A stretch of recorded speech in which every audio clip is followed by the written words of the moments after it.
Good morning sir, good morning friends అందరికీ. నా పేరు వచ్చే శరణప్ప. నేను నారాయణఖేడ్లో ఉంటా. ఇక్కడ మనం వెస్టేజ్లో వాడని పొలంలో కాయ ఏ విధంగా ఉందో ఒకసారి మీకు అబ్జర్వ్ చేస్తున్నా. అబ్జర్వ్ చేయండి కింది నుంచి పైకి.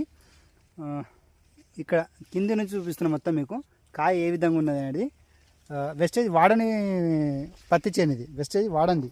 కింది నుంచి పైకి మళ్ళీ ఒకసారి ఇక్కడ ఈ చెట్టు ఇక్కడ ఉంటా. మొత్తం ఏదైనా ఏ చెట్టు అయినా చూడండి ఏ విధంగా ఉన్నది అనేది. నేను వెస్టేజ్ వాడిన ప్రోడక్ట్ చేంజ్ చూపిస్తాను మళ్ళీ ఒకసారి. ఇక్కడనే పక్కకే ఉన్నది, రెండు చేనులు డిఫరెంట్ ఉన్నది. ఇంతే రండి.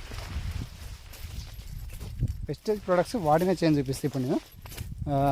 మ్యాక్సిమం కింద ఇంకా దానికి అగ్రి మౌస్ వాడలేదు, అగ్రి మౌస్ నానోటెక్ వాడలేదు. ఓన్లీ గ్రాన్యువల్స్ హుమికో స్ప్రేలు చేసినాం.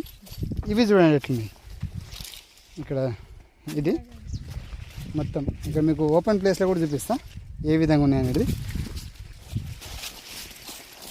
ఇట్లా చూడండి దీనికి ఏ విధంగా ఉన్నాయి. ఇట్లా ఇప్పుడు ఓపెన్ చెట్టు దాంట్లో ఏ విధంగా ఉన్నాయి చూడండి. ఏ చెట్టు అయినా చూడండి ఇక్కడ కూడా ఇట్లా చెట్లు వంగిపోయినాయి, కాయకు చెట్లు వంగిపోతున్నాయి. ఇక్కడ వెస్టేజ్ వాడిన ప్రోడక్ట్ వాడని ప్రోడక్ట్ ఎంత తేడా ఉన్నది మీరు ఇప్పటికైనా తేలుకోండి. రైతులు తేలుకోండి. మనము చాలా జాగాలు చూపిస్తున్నాం రిజల్ట్. ఇప్పటికైనా తేలుకొని రైతులకు మేలయ్యే ప్రోడక్ట్ ఉన్నది వెస్టేజ్ ప్రోడక్ట్ వాడండి. మీ పెట్టుబడి అనేది తగ్గించి దిగుబడి పెంచుకోండి.